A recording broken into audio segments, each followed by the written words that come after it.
Okay, we're live on Facebook and on YouTube.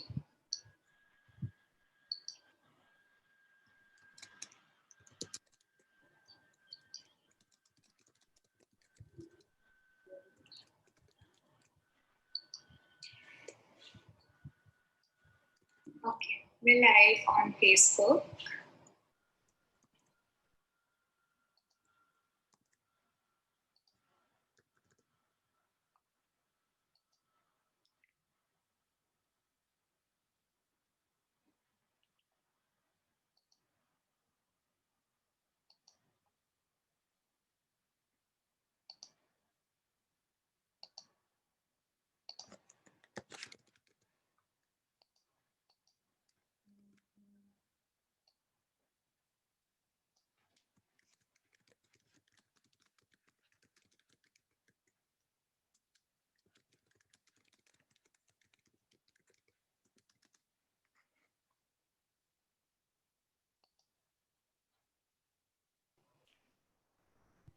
All right, shall we begin?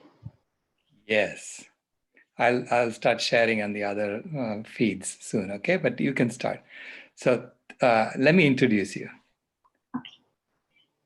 So thank you so much for being here, all of you. Thank you so much for starting this, the day's events for the Woodstock of the peace movement, which is what we are celebrating right now.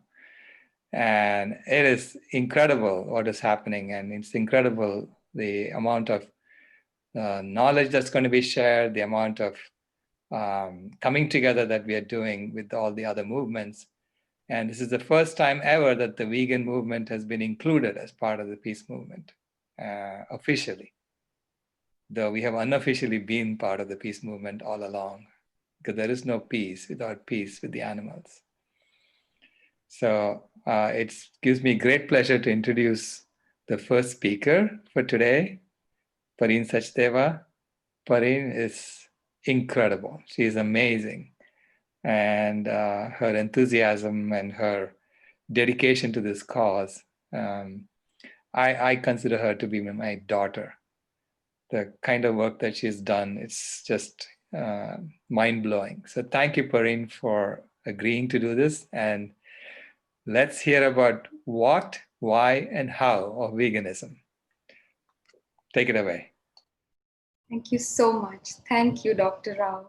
And thank you for your faith in me, and thank you for giving me this opportunity today to speak at the Up Convergence, where for the first time ever, veganism has a platform in the peace movement. This has been a long time coming, but we're finally there, and there's only upwards to go. Today, I'm going to talk about the what, why, and how of veganism. But I want to start by playing a short clip of Dr. Rao's granddaughter, Kimaya. So I'm going to share my screen now. It's a 1-minute clip.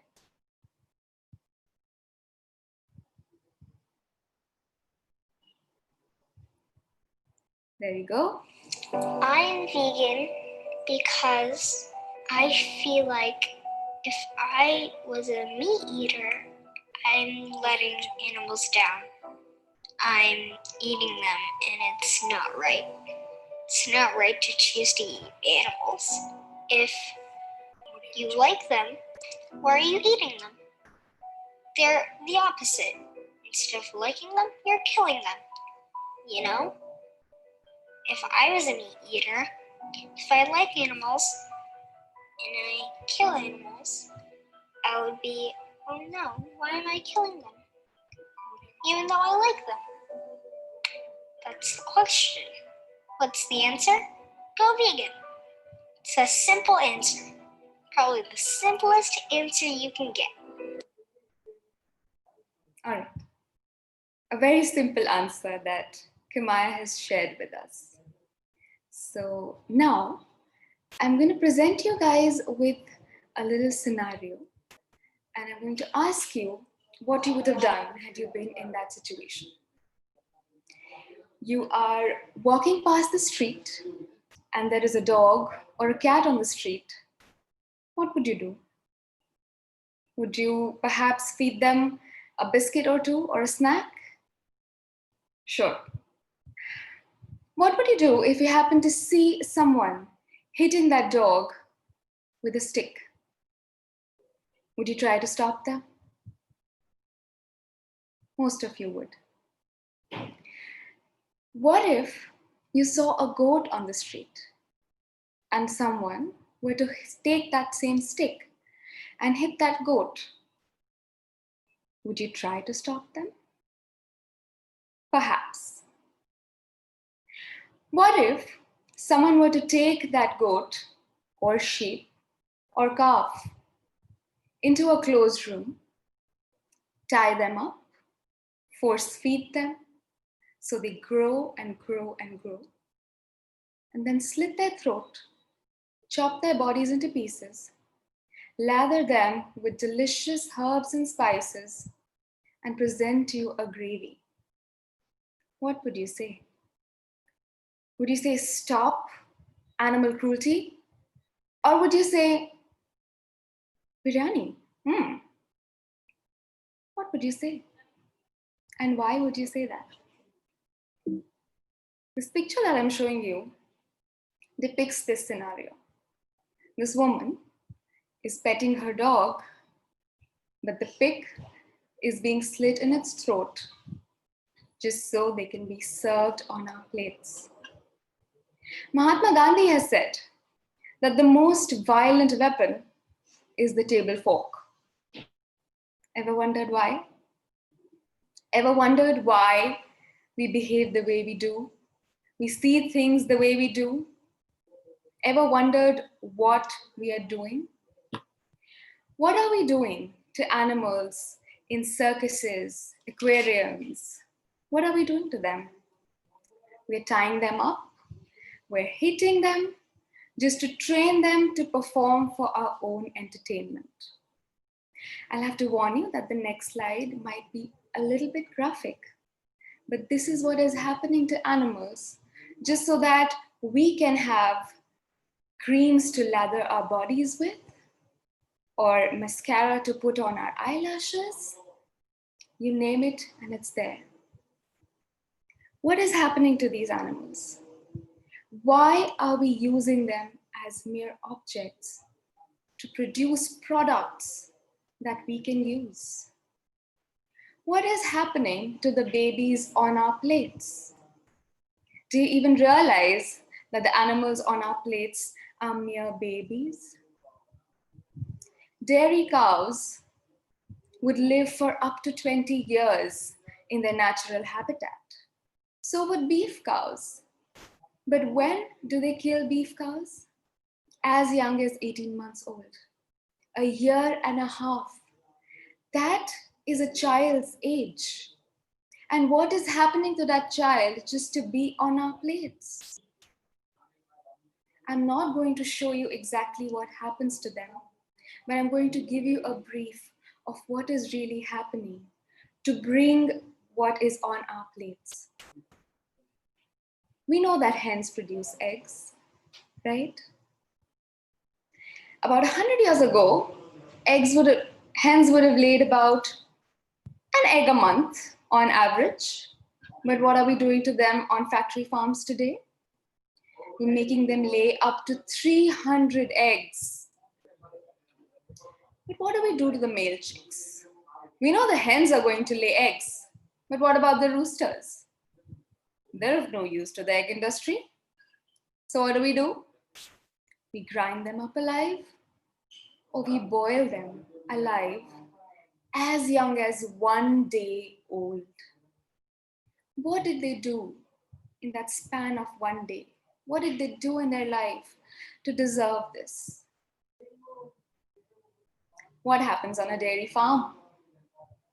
Well, you take a cow and you take a bull, and you make the bull mount the cow in order to impregnate her so that she would go through a 9-month-long pregnancy just like humans do.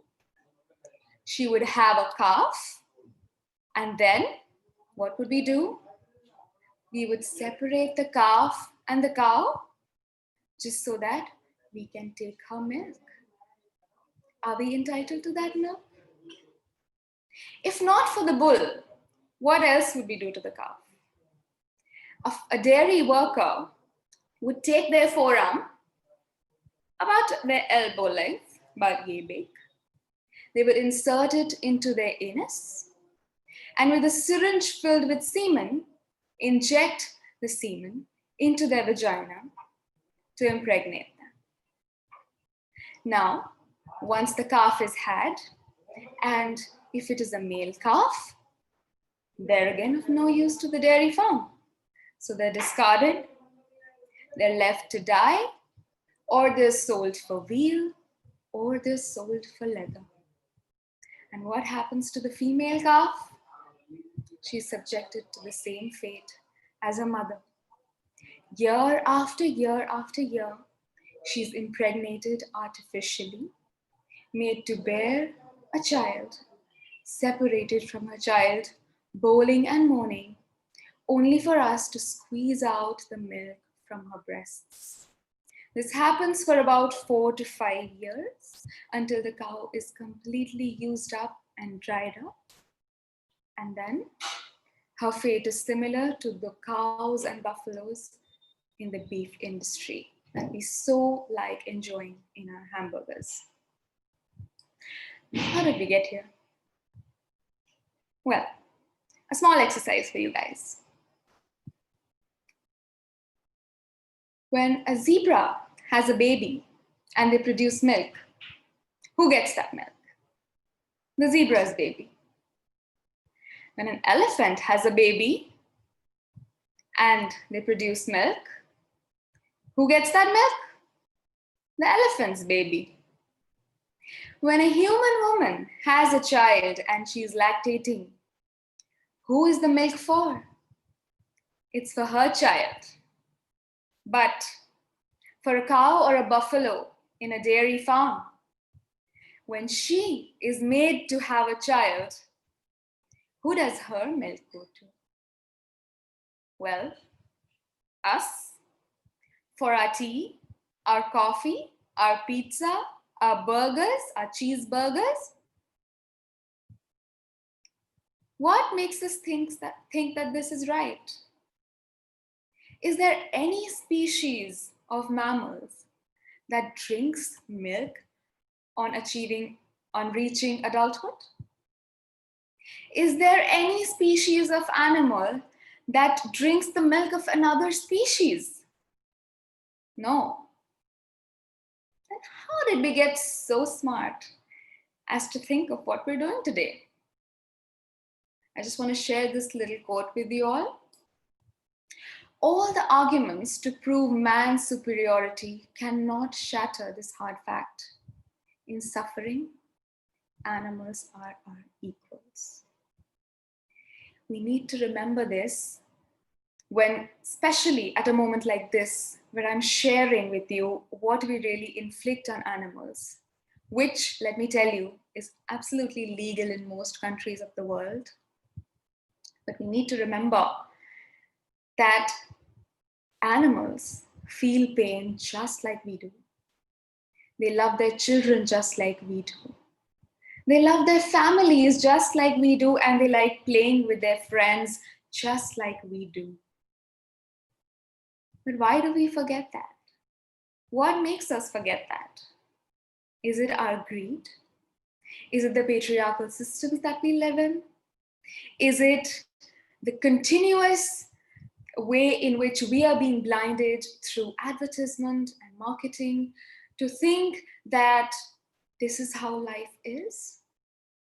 Do you ever see an ad for broccoli? Do you ever see an ad to eat ladyfingers? No, you don't. But you do see advertisements to eat eggs and to have milk.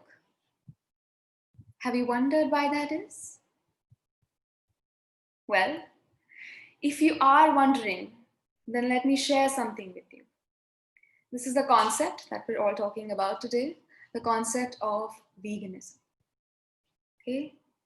So veganism is nothing but a philosophy and a way of living which seeks to exclude, as far as possible and practicable, all forms of exploitation of and cruelty towards animals for the purposes of food, clothing, or any other purpose, and by extension, promotes the development and use of animal-free alternatives for the benefit of the animals, for the benefit of humans, and for the benefit of environment. That is why I like to identify myself as something called a HEAL activist. HEAL stands for Human, Earth, and Animal Liberation. Now, you understand the concept of veganism, and I hope you've understood why we need to embrace this in our lives. So how can we get started? Well, first we need to understand that veganism is not about giving anything up.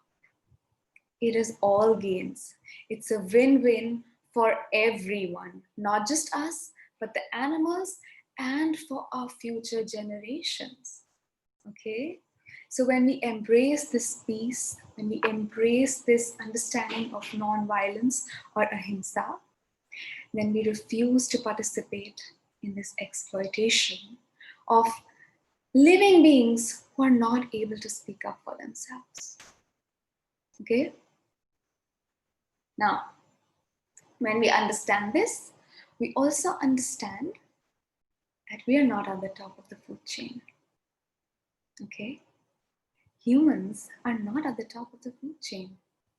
We are a part of the environment and we are fulfilling our role in nature just like every other species is doing.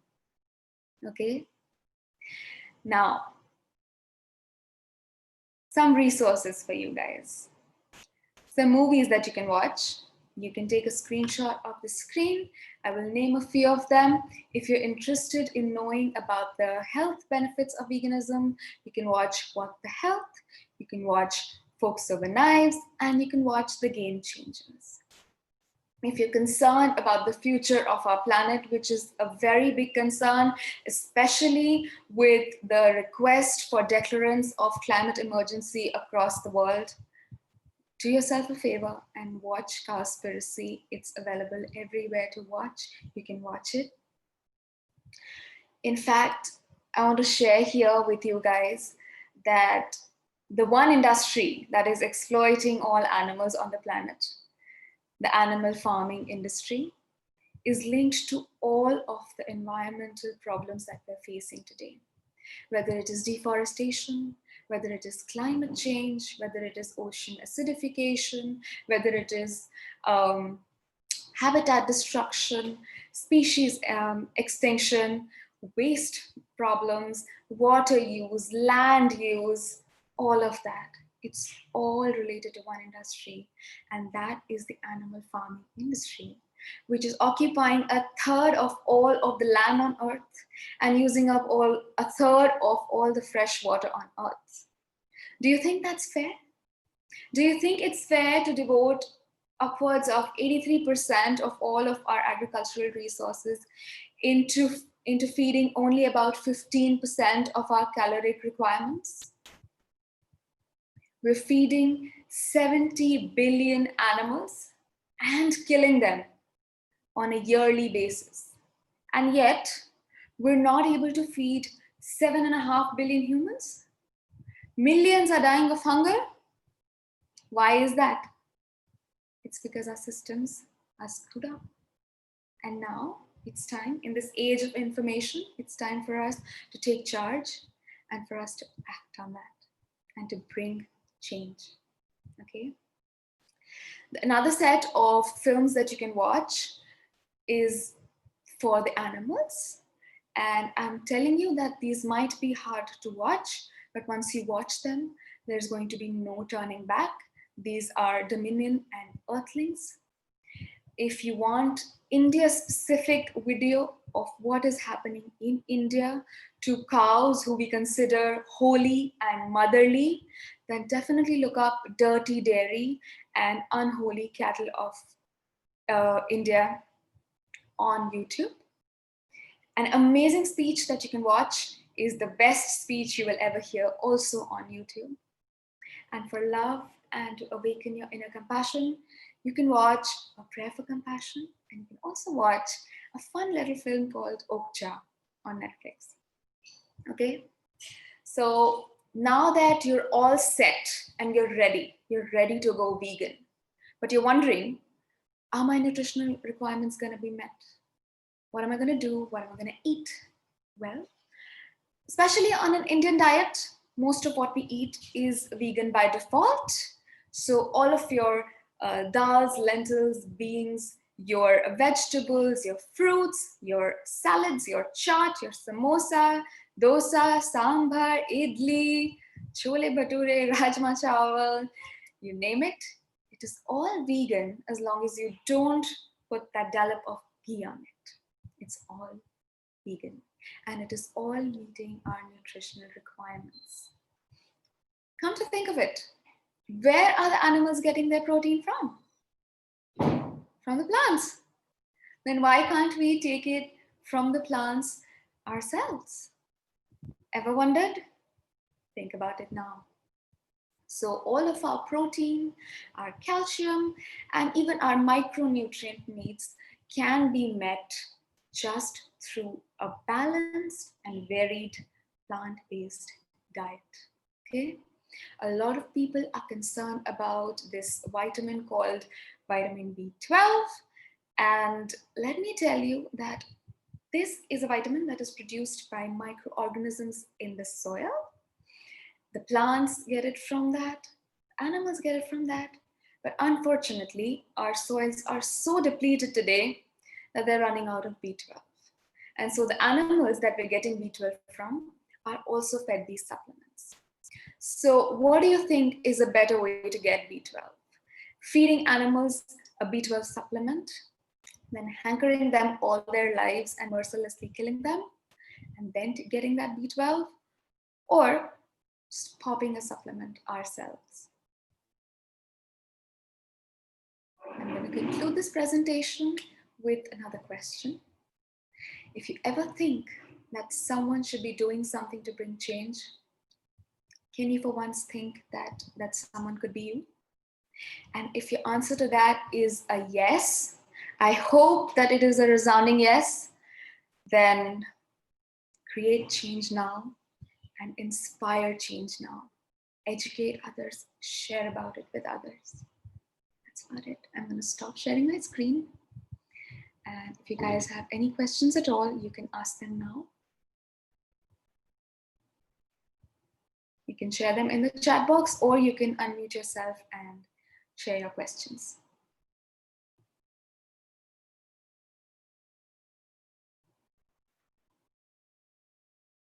Okay. Isn't veganism extreme? Well, tell me something. What do you think is extreme? Raising animals, keeping them in cages, force feeding them so they bloat up, and then starving them for the last 3 days of their lives and chopping them up. Do you think that is extreme? Or do you think that becoming more aware and changing our habits is more extreme?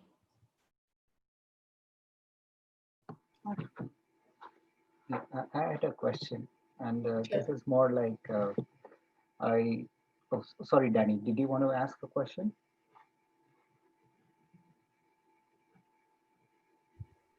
Okay, then I'll go ahead. My question to the speaker is, I usually, like, personally, I'm not a vegan. I do wonder, but then sometimes I feel like the vegans, activists usually like are always saying that, oh, you need to become vegan, you need to become vegan. The climate is like changing and all those things, and then all those cruelty is happening. But then sometimes what happens is that people like me who could be receptive to that message, is like they find a challenge is that uh, like getting shut off before, like just being, like what do you say, staying around the people who have those values, who are role modeling or who are doing it themselves, and just being around those people showing it by action. Because people like me have difficulty like knowing what would it be, what we don't know how it is on the other side, right? After being vegan, will I enjoy my meals the same way or not? But we need that time, right, to explore. But if people shut us off, then how does that work, right? And that's what I feel like vegan activists tend to do. They shut us off all the time. Okay. Uh, I'm sorry that your experience has been such, but a very important thing that I also share with a lot of activists and with people who are not vegan yet or are aware of it but are finding trouble in going vegan is, as a vegan activist, my job is to make you aware. My job is to sow the seed. My goal is not to make you change. It is just to make you aware. The decision, the actions are going to be yours and yours alone. It is not for anybody to make anyone else vegan. Nobody should try to do that. Nobody should aim to do that. And as far as, wanting to go vegan and not being able to is concerned, like, if someone, for instance, is not able to uh, cook on their own, if they're procuring food from somewhere, or if somebody else is cooking for them, then I would recommend that make a gentle request. And instead of making it a blanket commitment, you can start with a meal a week or a meal a day, and you can take it from there. But again, coming back to the subject of, the perception of vegan activists, just the mere fact that, the behavior of a vegan activist was not appreciable, or if a vegan activist was rude to you, should not dissuade you from going vegan. Thank you. Answer. Amul dairy products also we should not use. Yes. So Amul is a dairy company in India. It's one of the biggest dairy companies in India. And if you're planning to go vegan, yes, do not use them. Because like I explained to you, dairy is a product of exploitation and it is not vegan. Yes. So there are many alternatives that you can use on your path, on your transition to going vegan. So first of all, we need to understand that as adults, we do not need milk. Milk is baby growth fluid. It is a substance that is produced by the female of a species when they bear child. And the purpose of that fluid, the purpose of that secretion is to provide nutrition to their child. It's the first nutrition that a child receives. And there is no species other than us humans who are creatures of habit, who are slaves to our habits, who are accustomed to having milk even as adults. Okay? Now, because we have been having milk for so many years, I agree that it will take some time to get off of it. So what we can do is we can use substitutes. There are hundreds of alternatives. Coconut milk and almond milk are readily available and very well known. There are also more milks like soy milk, which is one of the most affordable and environmentally sustainable as well. So is oat milk, there's cashew milk. You can get milk from any seed and any nut. All you have to do is soak it overnight. The next morning, you drain the water, you blend it with some fresh water, you strain it, and you have milk. That's about it. While we transition, what happens to all those people in the dairy industry? Now, I'll give you the example of India. The agriculture industry, which includes both plant agriculture and animal agriculture, employs about 70% of India's population, but is contributing to less than 5% of the GDP. Most of these people are not gainfully employed. Okay, they're just there working, and that's about it. So what kind of a transition that we can bring now is a transition towards a more plant heavy agriculture, and then these people can be gainfully employed in a plant heavy agriculture and away from the dairies. So the benefit here, the thing to consider here is that while we are stopping the consumption of dairy, we're also raising the consumption of other products, which are plant products, right? So we're still getting to eat, we're still getting to produce, we're still getting everything we want, but only through plants. So these people, there will be definitely a phase of transition where these people can be gainfully employed in the plant industry. Thank you. I just wanted to follow up on that. It's like all these people are like agriculture people. Some of them, many of them are very poor and illiterate many a times.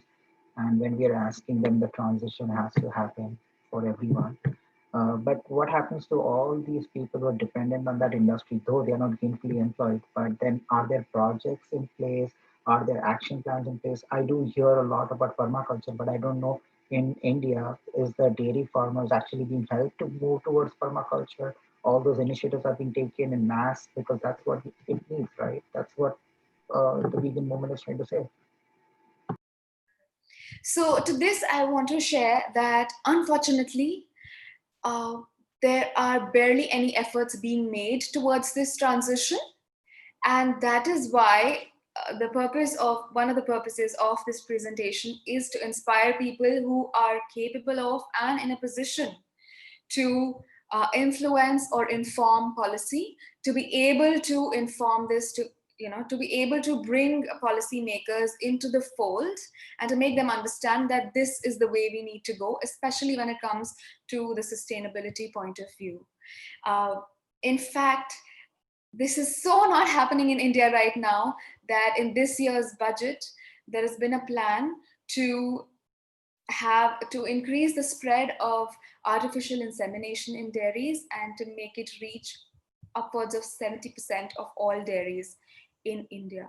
So unfortunately, it's not happening right now, but there are a lot of people and organizations working on developing models to understand how it could happen and to show it to policymakers and to workers in these fields. See, we cannot put the onus on the poor farmer. We cannot do that. As educated urban individuals, it is our responsibility to come up with ways and then, share that knowledge and help that transition. So that is what we're doing.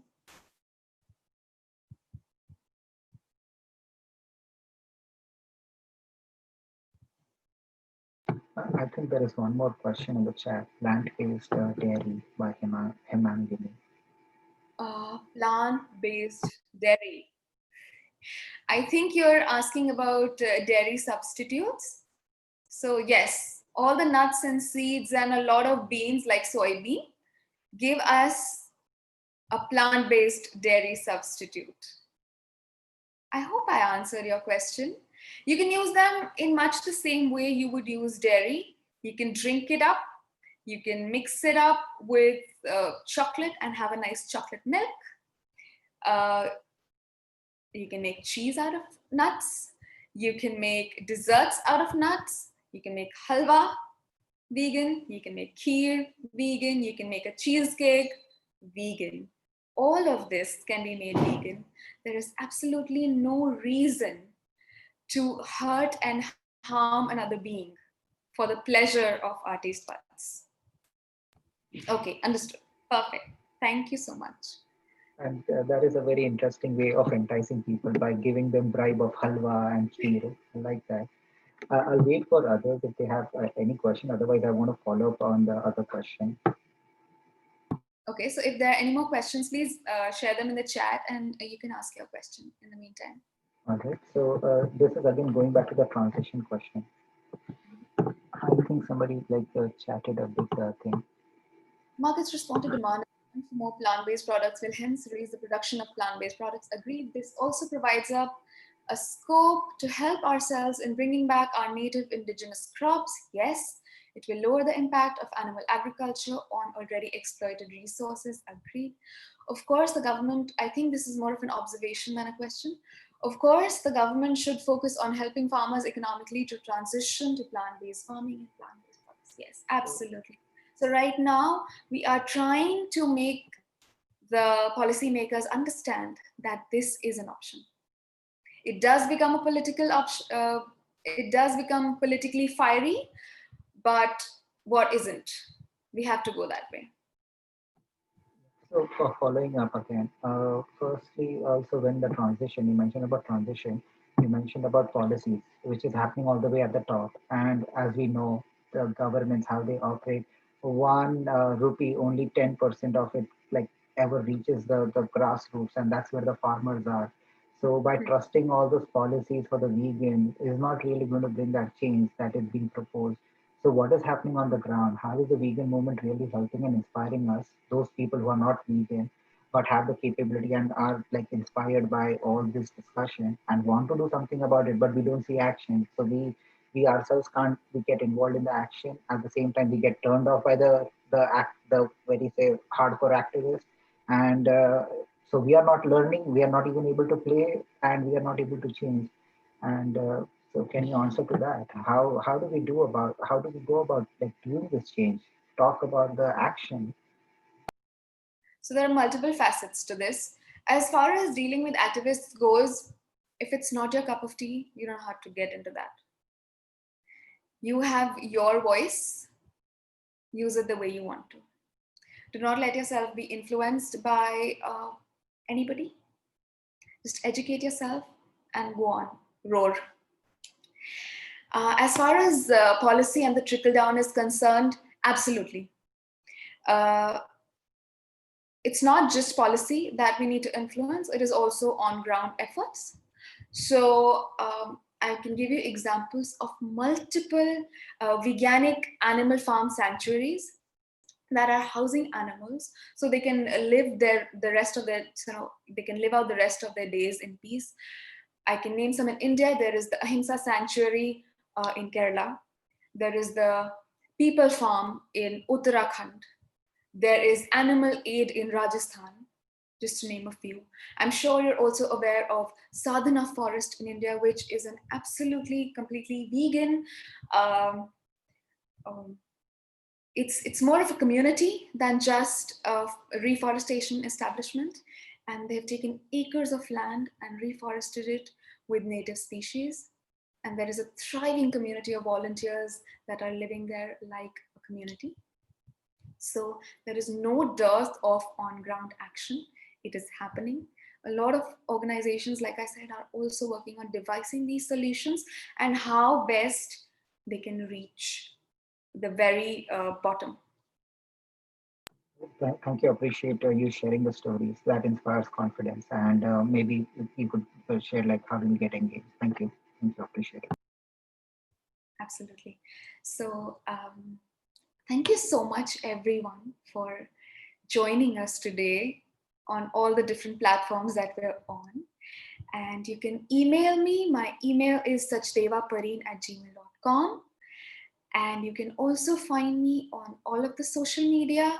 I go by Pareen Sachdeva. If you have any questions, if you have any follow-ups, if you would like to engage with us, join us. If you would like to join the Climate Healers mission, you can always do that. You're always welcome. Please reach out. And thank you so much for being with us today. The next presentation is going to start in 10 minutes. And Dr. Rao is going to be presenting, and he is going to be talking about the impact of animal agriculture on climate change.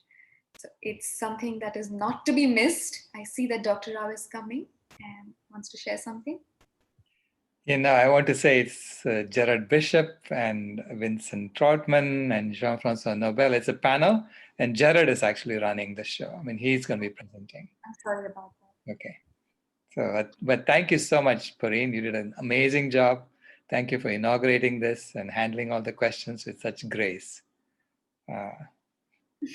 And Thank you so so I much. guess we are in the transition process, so we should probably stop live streaming on Facebook. And I want to welcome Gerard. Yes, Gerard is here. Thank you. Thank you so much for being with us.